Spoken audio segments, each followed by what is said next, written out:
আজকে রান্না হয়েছিল কাঁকড়ার ঝাল। কাঁকড়া দিয়ে বেশ কষিয়ে সুন্দর করে কাঁকড়া মাছের ঝাল রান্না করেছিলাম। এই কাঁকড়াগুলো কিন্তু সেই দীঘার কাঁকড়া। দীঘাতে যদিও বা কখনো যাওয়া হয়নি, কিন্তু এইখানে এই যে দীঘার এই কাঁকড়াগুলো কিন্তু পাওয়াই যায়, সম্পূর্ণ আলাদা রকমের আর অনেকটা করে শ্বাস থাকে। এই যে প্যাকেটের মধ্যে কাঁকড়াটা গোটা আনেনি, একটু খোলাটা ছাড়িয়ে নিয়ে এসছে, তাই দেখাতে পারলাম না। পুরো আলাদা দেখতে। এই দেখুন পাগুলো কেমন। এই যে এগুলোকে কাঁকড়ার দাঁড়াও বলে থাকে অনেকে। এমনি কাঁকড়াগুলোর কিন্তু এই সামনের পাটটা একটু ভেঙে দিলেই ভালো হয়। আমি ভাবছি আজকে এই কাঁকড়াগুলো এত সুন্দর দেখতে, এর কোনো কিছুই ছাড়াবো না। এই পাগুলো এরকমই থাকবে, আর এই দিকের এই যে ছোট ছোট পাগুলো, ওইগুলো একটু কেটে কেটে দেব, আর বড়গুলো বেশ গোটা গোটা থাকবে। এই দেখুন আলাদা রকমের দেখতে, বেশ সুন্দর দেখতে। কেটে টেটে একেবারে পরিষ্কার করে রেখেছি। আর এদিকে মশলাগুলোও আমি করে নিয়েছি। কড়াইতে তেল বসিয়ে দিলাম, তেলটা গরম হয়ে গেছে। এইবার কাঁকড়াগুলো ভেজে নেব। একটুক্ষণ তেলে নেড়ে চেড়ে নুন হলুদ দিয়ে ভেজে নেব। কাঁকড়া কিন্তু খুব একটা ভাজতে নেই, অল্প সময় ভাজতে হয়। এই যে গোটা গোটা রেখেছি সব। দেখা যাক, পাগুলো একদম বড় বড় হয়ে পড়েছে। এমনি সময় যে কাঁকড়াগুলো আমাদের এই সাধারণত কাছে পিঠে পাওয়া যায়, ওইগুলো কিন্তু একটু দাঁড়ার ওই সামনের পার্টটা ভেঙে দিলে ভালো দেখতে লাগে, আর এইগুলো একটু অন্যরকম দেখতে, তাই পুরো গোটা গোটাই রেখে দিলাম।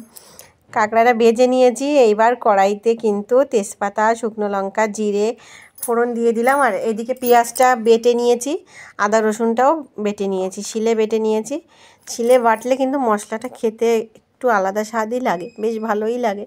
আর একটু মশলা দেওয়া জল দিয়ে কষিয়ে নেব। আর এইখানে কিন্তু এবার পরিমাণ মতো নুন হলুদ আমি দিয়ে দেব।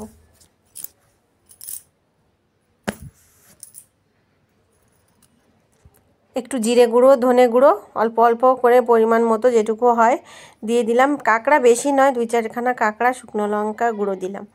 কাঁকড়ার ঝালটা আজকে বেশ ঝাল ঝাল করেই করব ভেবেছি। সামান্য একটু চিনি দিলাম, সামান্য, খুব সামান্য দিলাম। আর এবার ভেজে রাখা কাঁকড়াগুলো দিয়ে দিলাম। কষিয়ে রাখা মশলা আর কাঁকড়া খুব সুন্দর করে কষে নেব।